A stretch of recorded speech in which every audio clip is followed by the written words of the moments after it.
Hello friends, तर स्वागत आहे तुमचं आपल्या या यूट्यूब चॅनलवरती. मित्रांनो, चॅनलवर नवीन असाल तर चॅनलला सबस्क्राईब नक्की करा. अविराज बाहेर गेल्यावर मनीषाजी अनुषाच्या बेडजवळच्या चूलवर बसल्या. त्यांनी अनुषाचा हात आपल्या हातात घेतला आणि हलकेच लळा लावत तिच्याकडे पाहत राहिल्या. काही क्षणातच त्यांच्या डोळ्यातून अश्रू ओघळू लागले. तिने अनुषाच्या डोक्यावर हात फिरवला आणि म्हणाली, "कळतंय बाळा, तुझ्या पप्पांची शेवटची वेळ चालू होती तेव्हा मी तुझ्यासोबत नानीच्या घरी होते. त्या काळी प्रत्येकाच्या हातात फोन नव्हते, पण त्या दिवशी सकाळपासूनच मला एक विचित्र असं अस्वस्थ वाटत होतं. दुपारी मला बातमी आली की तुझे पप्पा हॉस्पिटलमध्ये ॲडमिट आहेत आणि त्यांची तब्येत खूपच खराब आहे. ही बातमी ऐकून कसंबसं मी स्वतःला सावरलं आणि धावत हॉस्पिटलमध्ये पोहोचले. पण तेव्हा व्हिजिटिंग अवर्स नसल्यामुळे गार्डने मला आज जाऊ दिलं नाही. मी कितीही विनवण्या केल्या तरी तो हलला नाही आणि त्याच वेळी तुझी बुवा वरून पळत आली आणि म्हणाली, तुझे पप्पा आता नाही आहेत. त्या क्षणी माझ्या मनात एकच गोष्ट होती, जर या गार्डने मला अडवलं नसतं तर निदान शेवटचं एकदा तरी त्यांना पाहता आलं असतं. पण बहुतेक ते माझ्या नशिबातच नव्हतं. आज जेव्हा आपण सगळ्यांनी अविराजला तुला भेटायला रोखलं तेव्हा त्याच्या डोळ्यात मला तसाच तो एकदा तुला पाहण्याचा आटापिटा दिसला आणि तू त्याला भेटलीस देखील, कारण ते तुमच्या दोघांच्या नशिबात होतं. आणि बाळा, मम्मा प्रॉमिस करते, आता तुझं नशीब म्हणजे तुझ्या आयुष्यातील माणसं. मी कधीही तुझ्यापासून दूर करणार नाही. बस तू मला कधीच सोडू नको. तुझ्याकडे तुझा अवी आहे, पण मम्माकडे तुला सोडून दुसरं कोणीच नाही. शक्य असेल तर तुझी आई म्हणून मी केलेल्या सगळ्या चुका मला माफ कर." हे सगळं बोलताना त्या भरभरून रडू लागल्या. हा त्यांच्या मनात साचलेला वर्षानुवर्षांचा अपराध भाव होता. त्या अनुषाच्या हातांवर डोकं ठेवून रडत होत्या. तेव्हाच अनुषाने दुसऱ्या हाताने त्यांच्या डोक्यावर हलकेच हात ठेवला आणि म्हणाली, "झालं, खूप रडलात. आता शांत बसा. तुम्हाला अशा कमकुवत अवस्थेत पाहायची मला सवय नाही." मनीषाजीने डोके वर केलं. तिला मिठीत घेत म्हणाल्या, "माफ कर बाळा, मी खूप चुका केल्या. तुझं पूर्ण लहानपण उद्ध्वस्त केलं मी. वर्षातले 4-5 दिवसच तुझ्या सोबत राहिले, पण आता नाही. आता मी माझ्या मुलीच्या जवळच राहीन. तुला ते सगळं देईन जे तुला माझ्याकडून हवं होतं, पण मी कधी दिलंच नाही." यावर अनुषाने त्यांना दूर करत कडवट स्वरात म्हटलं, "बस मॉम, अजून किती बोलेल? तुम्हाला वाटतं मला काही माहीत नाही? ज्यावर विश्वास ठेवून तुम्ही तुमच्या स्वतःच्या मुलीला सोडून गेलात, वर्षानुवर्ष माझ्यापासून दूर राहिलात आणि आता त्या माणसानं तुम्हाला धोका दिला म्हणून अचानक तुम्हाला तुमच्या चुका आठवायला लागल्या? माझी चूक काय होती? तुमच्या चुका माझ्या आनंदावर का निघाल्या?" मनीषाजीकडे उत्तर नव्हतं, कारण सत्य तीच होतं. ज्याच्यावर प्रेम ठेवून, ज्या नात्यासाठी त्यांनी सर्व काही टाकून दिलं, त्यानेच त्यांना आज सोडलं होतं. आणि आता सगळ्यांनी साथ सोडल्यावरच त्यांना पुन्हा आपल्या मुलीची आठवण आली होती. त्यांना शांत पाहून अनुषा कटाक्षाने हसली. तुम्ही जाऊ शकता इथून. घरी जाऊन विश्रांती घ्या. माझ्यासाठी माझा अवी आहे इथे. त्याच्या असताना मला कुणाची गरज नाही." ती त्यांच्याकडे पाठ फिरवून डोळे बंद करून शांत पडून राहिली. मनीषाजी अश्रू पुसत वॉर्डच्या बाहेर निघून गेल्या. त्यांच्या जाताच वॉर्डच्या दारामागून अविराज बाहेर आला.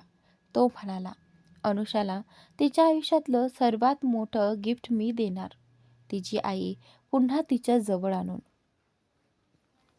मागून राधिकाजीने त्याच्या खांद्यावर हात ठेवून म्हणाला,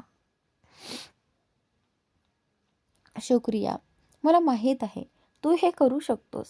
त्या दोघांनी बाहेरून संपूर्ण संभाषण ऐकलं होतं. अविराज म्हणाला, "तुम्ही तिच्या जवळ जा. सध्या तिला तुम्हीच सावरू शकता. मी डॉक्टरांची टीम कुठपर्यंत पोहोचली ते पाहून येतो. राधिकाजीने मान हलवली आणि तो निघून गेला. त्या पुन्हा अनुषाकडे गेल्या. वॉर्डमध्ये गेल्यावर त्यांनी पाहिलं, अनुषा डोळे बंद करून रडत होती. मनीषाजीने सांगितलेल्या पप्पांच्या आठवणी तिला असह्य झाल्या होत्या. राधिकाजी तिच्या जवळ बसल्या. तिच्या डोक्यावर हात फिरवत म्हणाल्या, माझी बाळगी तर खूप स्ट्रॉंग आहे ना, मग हे अश्रू कशाचे? अनुषा वळली. क्षणात त्यांना घट्ट मिठी मारत रडू लागली. आई, आई ती बाई, तिला माझ्यावर कधी प्रेमच नव्हतं. त्या माणसाने विश्वासघात केला म्हणून आता तिला माझी आठवण येते. आता तिच्या चुका आठवतात. राधिकाजीने तिच्या पाठीवर शांतपणे हात फिरवला आणि म्हणाल्या, रड बेटा रड, नाहीतर मन हलकं होणार नाही. बाळा, तुला असं रडताना पाहून मला बरं वाटतं. असं तुला खरंच वाटतंय? मी ही तुझी आईच आहे ना. आपल्या मुलाला असं ढसाढसा रडताना पाहून कोणत्या आईचं मन शांत राहील? आणि जिथपर्यंत तिचा प्रश्न आहे, एक गोष्ट लक्षात ठेव, माणूस खोटं बोलू शकतो, पण त्याच्या डोळ्यातलं सत्य कधी लपून राहत नाही. तिच्या डोळ्यात आता जे अश्रू होते ना, ते फक्त आणि फक्त पश्चातापाचे होते. ती मनापासून तुझी माफी मागत होती ग. मी तुला जबरदस्ती नाही करणार. जसं तू गडूच्या बाबतीत स्वतःला वेळ दिलास, तसंच इथेही वेळ घे. शांत हो, विचार कर आणि मग ठरव की तुला काय करायचं आहे. ठीक? राधिकाजी इतक्या प्रेमाने आणि ओलाव्याने समजावत होत्या की अनुषा आता शांतही झाली होती आणि परिस्थिती ही समजू लागली होती. त्या दरम्यान अविराज कॉरिडॉरमध्ये उभा राहून रिषवशी फोनवर बोलत होता. बॉस, रिषव म्हणाला, नर्सिंग होममध्ये हेलिपॅड नाही, त्यामुळे चॉपर तुमच्या घरातच लँड करणं लागेल. हे ऐकून अविराज चकित झाला. व्हॉट? इथे हेलिपॅड नाही? मग स्वतःला शांत करत म्हणाला, ओके, तुम्ही लवकरात लवकर पोहोचा, मी सगळं बघतो. फोन कट करताच तो मागे वळला. तेव्हा त्याने विजयला जवळ उभं पाहिलं. अविराज काही न बोलता निघू लागला. तेव्हा विजय म्हणाला, गाडी पाठवली आहे मी. चॉपर लँड होताच डॉक्टरांना घेऊन ते लोक थेट इथे पोहोचतील. तुझी डॉक्टरांची टीम पण वाटेत आहे. त्यांना घेण्यासाठीही मी गाड्या पाठवल्या आहेत. अविराजने फक्त थँक्स म्हटलं आणि पुढे निघाला. मग विजयने मागून विचारलं, राग आहे का? अविराज थांबला नाही, फक्त बोलला, कशाचा राग? तू जे केलं त्या जागी मी असतो तरी तेच केलं असतं. आणि निघता निघता थोडा थांबून म्हणाला, पण हे ऐकून बरं वाटलं की माझ्यानंतर कुणीतरी आहे ज्याला माझ्या बाळावर इतकं प्रेम आहे. विजय हसला, हलकेच म्हणाला, म्हणजे कबूल केलंस की तू तिच्यावर प्रेम करतोयस. आणि तोही बाकी लोकांकडे गेला. काही वेळानंतर डॉक्टरांची टीम नर्सिंग होममध्ये पोहोचली. ते सगळे अनुषाच्या रूममध्ये तपासणी करत होते. बाहेर अविराज आणि बाकी सगळे लोक चिंतेने वाट पाहत उभे होते. काही वेळाने डॉक्टर आनंद बाहेर आले आणि अविराजकडे बघून म्हणाले, मिस्टर ASR, कृपया माझ्या केबिनमध्ये चला. ते पुढे गेले आणि अविराज शांतपणे त्यांच्या मागे निघाला. जाण्यापूर्वी त्याने सगळ्यांना सांगितलं, जास्त रात्र झाली आहे, तुम्ही सगळे घरी जा, मी आहे तिच्यासाठी. आणि त्यानंतर कुणाचं उत्तर ऐकण्याची त्याने वाटही पाहिली नाही. विजयने राधिकाजींना ड्रायव्हर आणि श्रेयासोबत घरी पाठवलं. मग बाकी मुलींनाही समजावून पाठवलं, पण मनीषाजी हटूनच बसल्या. मी कुठेही जाणार नाही. डॉक्टर आनंद यांच्या केबिनमध्ये अविराज आत गेला. तेव्हा डॉक्टर काही स्कॅन रिपोर्ट पाहत होते. त्यांनी अविराजला बसायला सांगितलं आणि रिपोर्ट दाखवत म्हणाले, ही स्वेलिंग पाहताय ब्रेनमध्ये, ही आधीपेक्षा खूप वाढली आहे. तुम्हाला माहीतच आहे, खूप लहानपणापासून तिने खूप काही सहन केलं आहे. एकटी राहिली, सगळ्या त्रासाचं ओझं स्वतःच उचललं. त्यामुळे तिच्या मेंदूवर खूप वाईट परिणाम झाला आहे. मी आधीही सांगितलं होतं, तिच्या बऱ्या होण्यासाठी तिला मनापासून आनंदी राहणं खूप गरजेचं आहे. तुमच्यासोबत राहून तिला जो आनंद मिळत होता त्यामुळंच ती मध्येच खूप सुधारत होती. पण आता तिची अवस्था पुन्हा बिघडली आहे, अभिराज तणावाने म्हणाला. ती बरी होईल ना? तुम्हाला जे काही करावं लागेल, जितके डॉक्टर हवे ते बोलवा. मला माझी अनुषा पूर्णपणे ठीक हवी. अभिराजच्या आवाजातील थरथर डॉक्टर आनंद यांनी ओळखली. ते म्हणाले, डोंट वरी मिस्टर राठोड. अजूनही योग्य उपचार आणि औषधांमुळे ती मोठ्या प्रमाणात ठीक होऊ शकते. पण जर तिला पुन्हा कधीही मोठा मानसिक धक्का बसला, ब्रेकडाऊन झाला, तर आय एम सॉरी, मग आमच्या हातात काही राहणार नाही. म्हणून फक्त हे नक्की करा, ती कधीच एकटी पडू देऊ नका आणि नेहमी तिला आनंदी ठेवा. अभिराजने एक खोल श्वास घेतला, मान हलवली आणि बाहेर आला. बाहेर मनीषाजी लगेच त्याच्याकडे धावत आल्या. काय म्हणाले डॉक्टर? माझी मुलगी ठीक होईल ना? आणि त्यानंतर अभिराजने सगळं शांतपणे सांगितलं. ऐकता क्षणीच मनीषाजी जमिनीवरच बसल्या आणि रडू लागल्या. त्यांना असं तुटलेलं पाहून अभिराज त्यांच्या जवळ बसला. त्यांच्या खांद्यावर हात ठेवत म्हणाला, डोंट वरी, ती ठीक होईल. मनीषाजी त्याच्या छातीला बिलगून रडत म्हणाल्या, बेटा, तिला काही होऊ देऊ नकोस. तिच्या पप्पांना वाचवू शकले नाही, पण तिला मी गमावू शकत नाही. प्लीज बेटा, माझ्या मुलीला वाचव. अभिराजचे मनही ढवळून निघाले. त्याने शांतपणे तिच्या पाठीवर हात ठेवला. माझ्या असताना तिला काहीही होऊ देणार नाही. तुम्ही शांत व्हा आणि आधी घरी जाऊन थोडा आराम करा. खूप थकले आहात. मग सकाळी पुन्हा या. यायलाच ना तुम्ही तिला भेटायला? विजय म्हणाला. मनीषाजी त्याला नकार देणार इतक्यात अभिराज ठाम आवाजात म्हणाला, मला काही ऐकायचं नाही मॉम. तुम्ही आता लगेच घरी जाऊन विश्रांती घ्यायची आहे. त्याच्या तोंडून मॉम हा शब्द ऐकताच मनीषाजी आश्चर्याने त्याच्याकडे पाहत म्हणाल्या, तू मला आत्ता मॉम म्हणालास? अभिराजनेही त्यांच्या डोळ्यातली अश्रू पुसत शांतपणे म्हटलं, तुम्हीही तर मला आत्ताच बेटा म्हटलं ना? तो त्यांना हळूच उभं करत म्हणाला, तुम्ही शांतपणे घरी जा. काही खा आणि झोपून घ्या. माझा ड्रायव्हर तुम्हाला सोडून येईल. सकाळी परत या. तिची भेट घ्या. तिची काळजी करू नका. मी इथे आहे तिच्यासोबत. त्याच्यानंतर मनीषाजी काही बोलल्या नाहीत. विजय त्यांना घेऊन घरी निघून गेला. सकाळी सुमारे 4 वाजता अनुषाला आता VIP वॉर्डमध्ये शिफ्ट केलं होतं. ती झोपलेली होती आणि अभिराज तिच्या समोर बसून फोनवर काम करत होता. पूर्ण रात्र तो जागाच होता. ती कधी जागी झाली आणि तिला काही लागलं तर तो मेल्स चेक करत होता. तेवढ्यात अनुषाने डोळे उघडले. समोरच अभिराज काम करताना दिसल्यावर ती उठण्याचा प्रयत्न करत म्हणाली, अवी, तुम्ही अजूनही काम करत आहात? आणि त्यानंतर ती उठण्याचा प्रयत्न करताना पाहून अभिराज पटकन तिच्याकडे आला आणि तिच्या खांद्याला आधार देत म्हणाला, तू उठतेस कशाला? काही पाहिजे आहे का? मला सांग. त्यानंतर अनुषाने थोडंसं संकोचत आजूबाजूला पाहिलं आणि हळू आवाजात म्हणाली, अवी, मला वॉशरूमला जायचं आहे. आणि त्यानंतर क्षणातच त्याने तिचं ब्लँकेट बाजूला केलं आणि म्हणाला, ठीक आहे, मी नेतो तुला. आणि तिला उचलून गोदेत घेतलं. अनुषा लाजत म्हणाली, अरे अवी, मी स्वतः जाऊ शकते ना, तुम्ही का?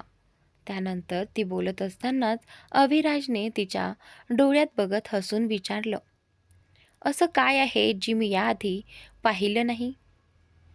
आणि त्याचनंतर त्याच्या या बोलण्याने अनुषाचे गाल लाल झाले. तिला काही बोलणंच योग्य नाही असं वाटलं आणि त्याचनंतर अविराज तिला घेऊन वॉशरूममध्ये गेला.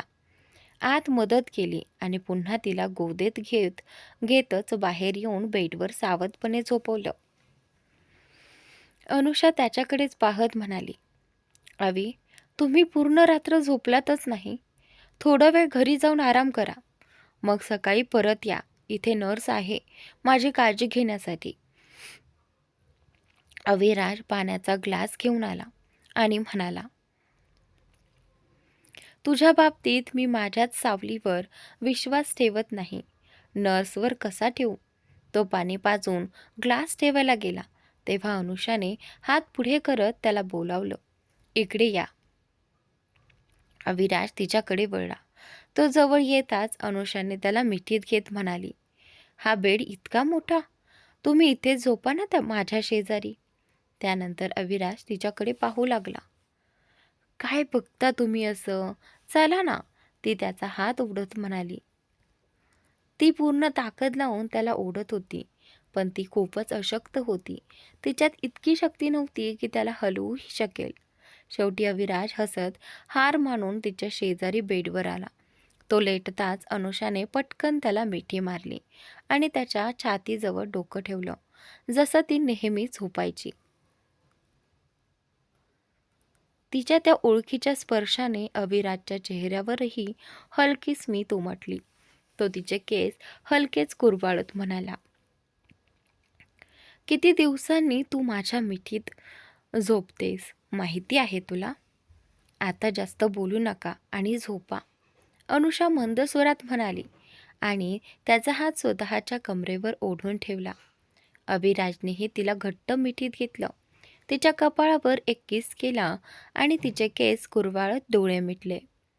पुढच्या सकाळी अनुषाच्या VIP वॉर्डचं दार उघडलं. मनीषाजी आत येणार इतक्यात त्यांनी समोरचं दृश्य पाहिलं आणि त्या थबकूनच उभ्या राहिल्या. त्यांच्या मागे येणाऱ्या राधिकाजी म्हणाल्या, काय झालं? तुम्ही थांब.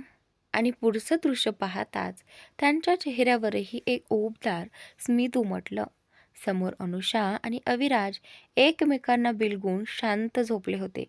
अनुषा तर जवळजवळ पूर्णपणे अविराजवरच चढलेली होती आणि अविराज तिच्या ड्रिप्स असलेल्या हाताला काळजीपूर्वक बाजूला ठेवून तिला दोन्ही हातांनी जपून धरून झोपलेला होता. दोघांच्या चेहऱ्यावर इतकी शांतता होती जणू जगात दुसरं काहीच नव्हतं. त्यांनी समोर पाहत मोठ्या प्रेमाने म्हटलं, हाय, माझ्या मुलांना कुणाची नजर ना लागो. त्या बोलत असतानाच त्यांची नजर जवळच उभ्या असलेल्या मनीषाजींकडे गेली. त्यांना वाटलं कदाचित मनीषाजींना हे सगळं पाहून बरं वाटलं नसेल, म्हणून त्या म्हणाल्या,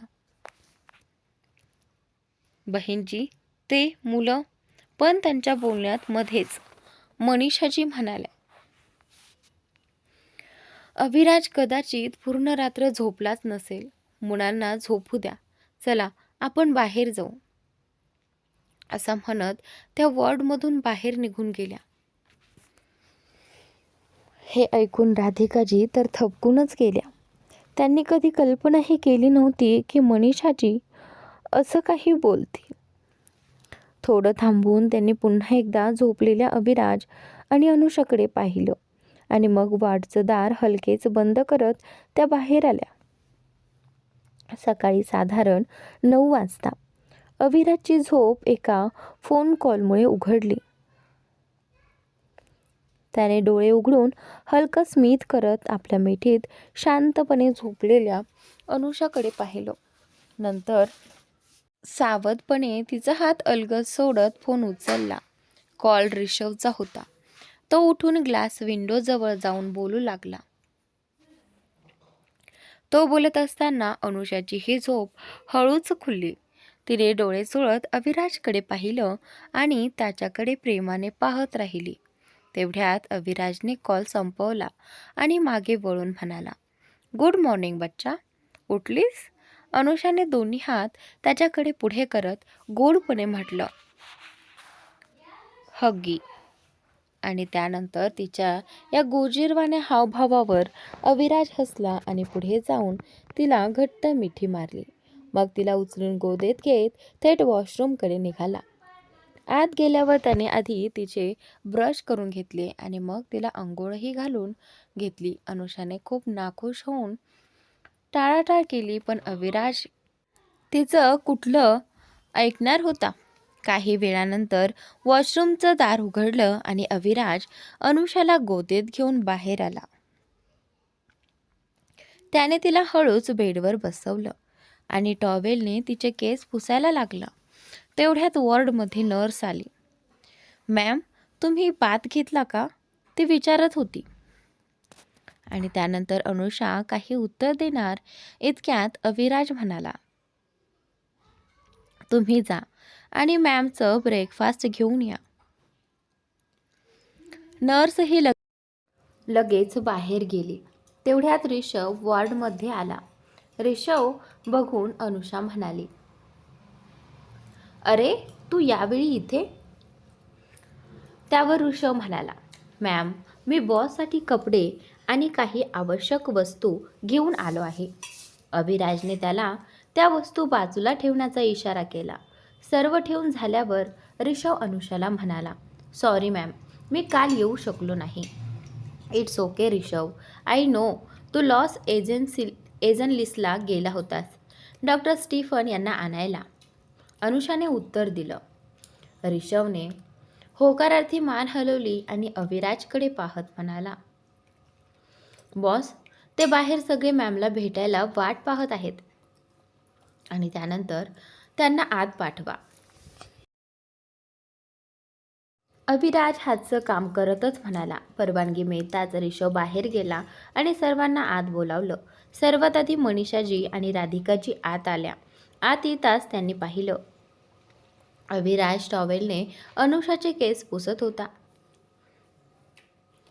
त्यांच्या मागोमाग बाकीचेही सर्व आत आले आणि तेही अविराजकडेच पाहत थांबले.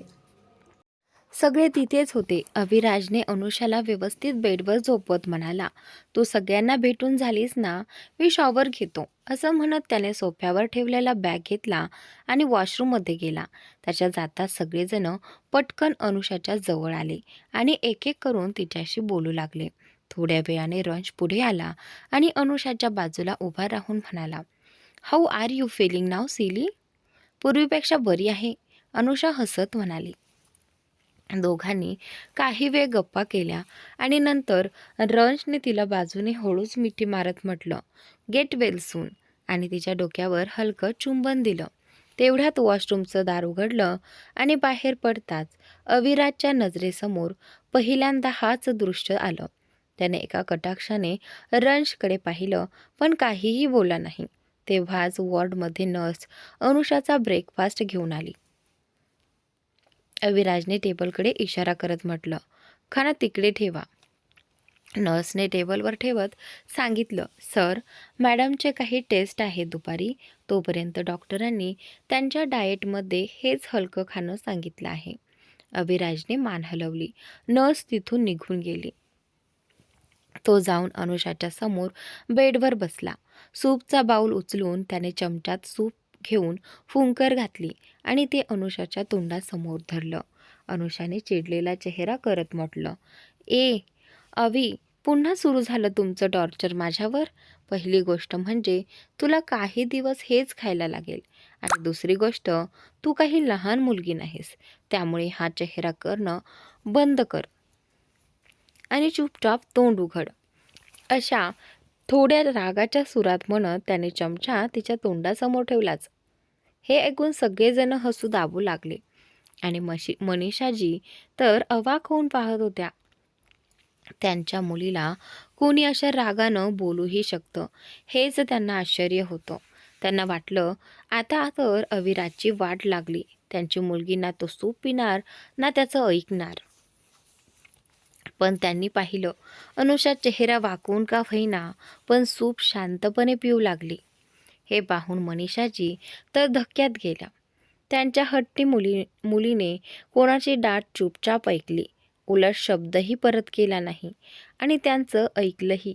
हे पाहून त्यांनी मनातच म्हटलं, प्रत्येक शेऱ्याला सव्वा शेर भेटतोच. तिला याच्याच सारखं व्यक्ती काबूत ठेवू शकतं. अनुषा खात असताना सगळेजण तिच्याशी बोलत राहिले. तिला पूर्ण खाऊ घालून अविराजने औषधं दिली आणि मग सर्वांना सांगितलं की आता अनुषाला थोडा आराम लागेल, कारण दुपारी तिचे काही टेस्ट आहेत. त्याच्या बोलण्यावर सगळेजण वॉर्डच्या बाहेर गेले. ते गेल्यावर अविराजने अनुषाला व्यवस्थित झोपवून ब्लँकेट ओढून दिलं आणि पुढे सोफ्यावर जाऊन लॅपटॉपवर काम करू लागला. दुसऱ्या बाजूला बाहेर सानिया खूप वेळ रंशचे चेहरे पाहत होती. बाहेर येताच तिने विचारलं, काही झालंय का? तू आज थोडा विचित्र दिसतोयस. रंश म्हणाला, तुला खरंच वाटतं प्रेसिडेंट राठोड जसे अनुषाच्या समोर वागतात तितकेच चांगले आहेत? हो ब्रो, तुला नेमकं म्हणायचं काय आहे? सानिया त्याच्याकडे पाहत म्हणाली. रंशने स्पष्ट करत म्हटलं, पहा सानिया, माझ्यासाठी फक्त सिलीची खुशाली महत्त्वाची आहे. ती आनंदी असेल तर सगळं ठीक आहे. मला फक्त एवढीच भीती आहे की तिला पुन्हा कुणाकडून धोका मिळू नये.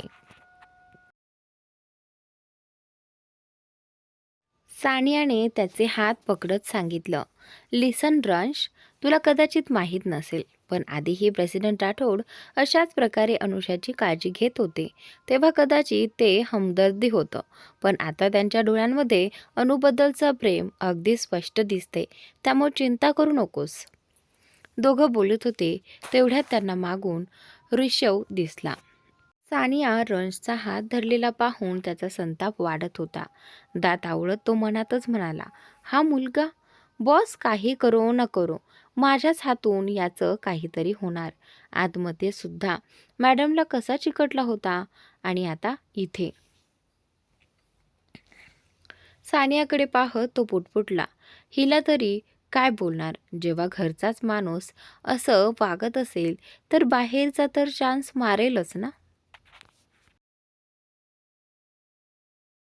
संध्याकाळ अनुषाचा वॉर्ड. अनुषा बेडवर पडली होती.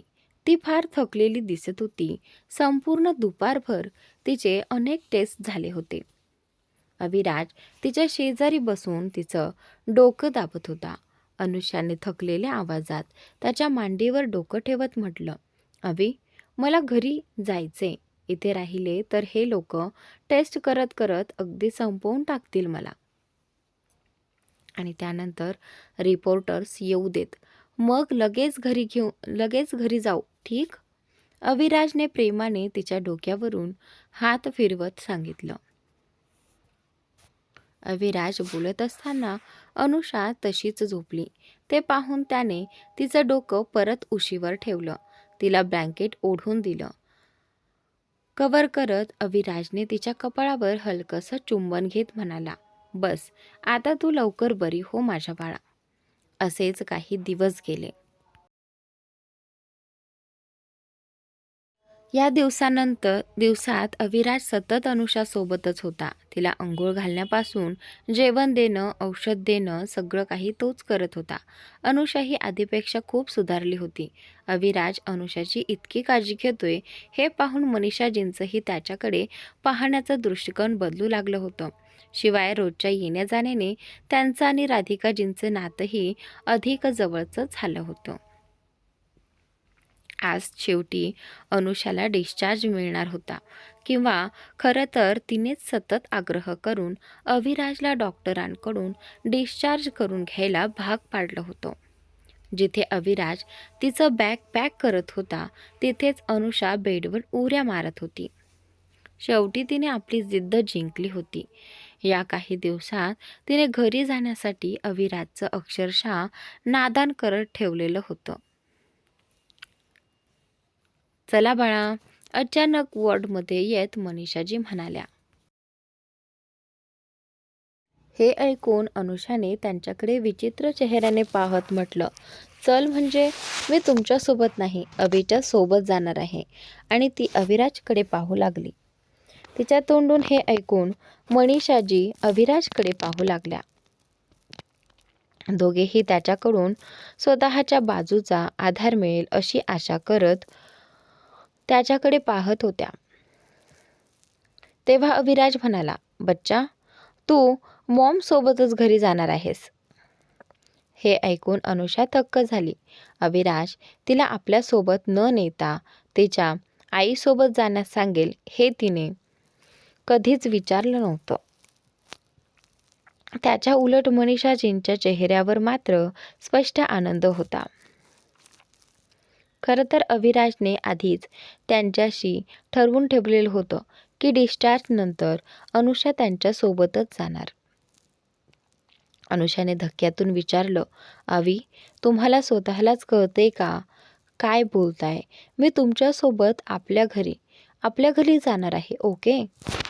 आणि त्यानंतर अविराज शांत पण ठाम आवाजात म्हणाला, मला अगदी नीट कळतंय मी काय बोलतोय आणि हो, तू आत्ताच मॉमसोबत घरी जाणार आहेस आणि मुंबईत जिथपर्यंत राहशील त्यांच्या सोबतच राहणार. बॅगचं जीप लावून त्याने ती बाजूला उभ्या असलेल्या ऋषवकडे देताच अनुषा अजूनच चिडली. रविराजने तिला समजवण्याचा खूप प्रयत्न केला, पण अनुषा कुठे ऐकणारी होती. आणि त्यानंतर क्षणातच त्याने ऋषवला इशारा केला आणि ऋषव मनीषाजींना घेऊन वॉर्डमधून बाहेर निघून गेला. ते जाताच अविराज तिचा चेहरा दोन्ही हातांनी धरत म्हणाला, बच्चा लिसन, ती काही दिवसांसाठीच तर मुंबईत तुझ्याकडे येते. फक्त काही दिवसांचीच तर गोष्ट आहे. प्लीज ऐक ना माझं. काही दिवसांनी मी स्वतः तुला न्यायला येईन, प्रॉमिस. तो काय म्हणतोय ते अनुषा ऐकत होती, पण तिने जणू काही ऐकलंच नाही असं आव आणला. तिने रागाने त्याचे हात आपल्या चेहऱ्यावरून दूर केले आणि बेडवरून खाली उतरत म्हणाली, काही गरज नाही तुम्ही यायची आणि मला फोन किंवा टेक्स्टही करू नका. मला तुम्हाशी बोलायचंच नाही. असं म्हणून ती वॉर्ड बाहेर निघून गेली. तिचं जात पाठ मोऱ्या पाहत अविराजने एक दीर्घ श्वास घेतला आणि स्वतःशीच म्हणाला, तुम्हा दोघांना जवळ आणण्यासाठी तुमचं काही दिवस एकत्र राहणं खूप गरजेचं आहे. म्हणूनच मला तुला स्वतःपासून दूर पाठवावं लागलं. हे म्हणत तोही बाहेर निघून गेला. थोड्या वेळाने अविराज खाली पार्किंगमध्ये आला तर त्याने ऋषवला गाडी शेजारी उभं पाहिलं, पण ना अनुषा होती ना मनीषाजी. हे पाहताच त्याच्या भुवया पुन्हा वळल्या.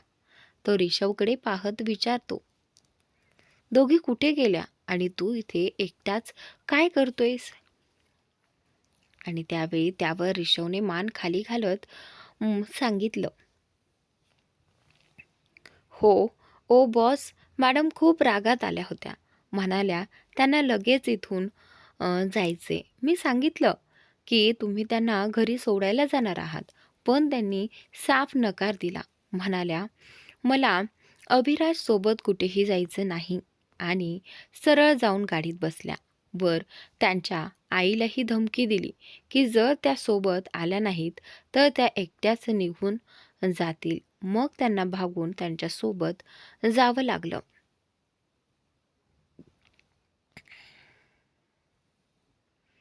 बरोबर ड्रायव्हर आहे सर.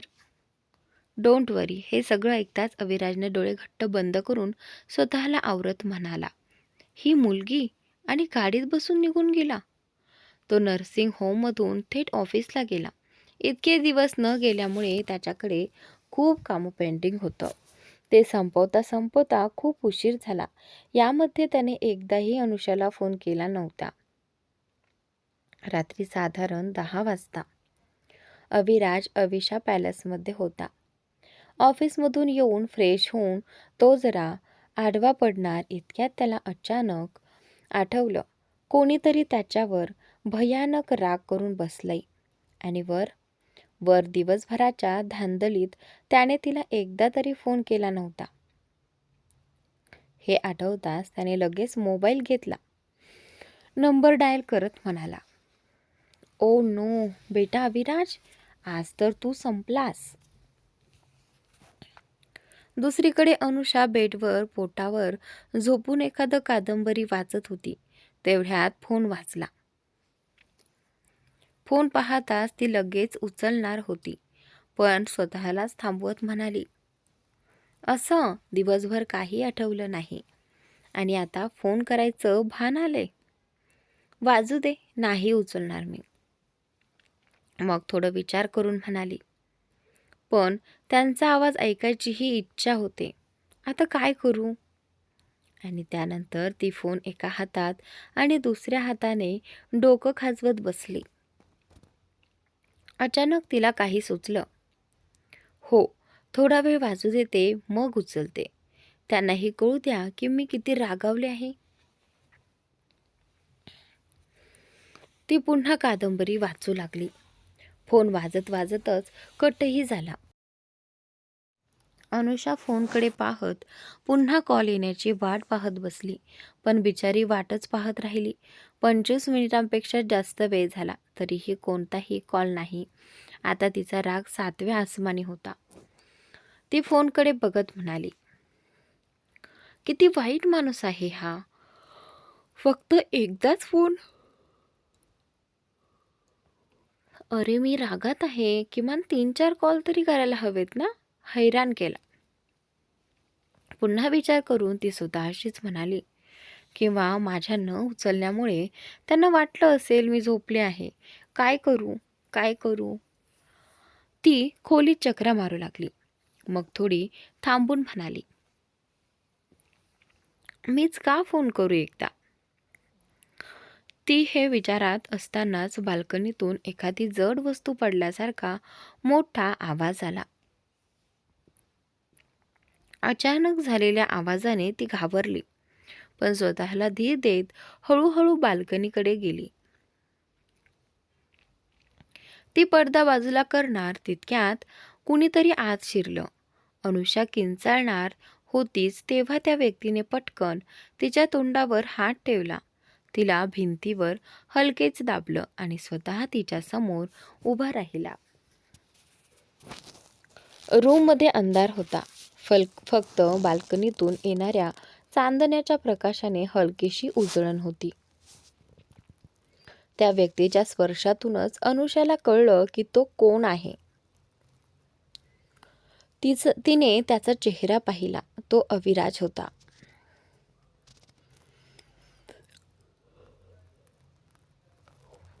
त्याने तिच्या तोंडावरचा हात काढत विचारलं, काय करत होतीस आत्ताच? मम्मीलाही इथे बोलवायचं होतं का? अनुषा त्याच्याकडे रागाने पाहत म्हणाली, पहिले तुम्ही सांगा, एवढ्या रात्री इथे काय करताय? तेही चोरांसारखे बाल्कनीतून उडी मारून. अविराजने हात कमरेवर ठेवून उलट विचारलं, तू माझा फोन का उचलला नाहीस? अनुषा इकडे तिकडे पाहत म्हणाली, ओ मी झोपली होती. त्यावर अविराज खोलीत नजर फिरवत बेडकडे बोट दाखवत म्हणाला, अच्छा, तू झोपली होतीस, तर ही कादंबरी उघडी ठेवून हवा खात होती का? आणि मी आत आलो तेव्हा तू खोलीत फेऱ्या मारत होतीस, म्हणजे तू झोपेत चालतीस. तर मित्रांनो, आजचा भाग इथेच संपलेला आहे. पुढील भाग नक्की पहा. चॅनलला सबस्क्राईबही नक्की करा, कारण खूपच इंटरेस्टिंग स्टोरी आहे.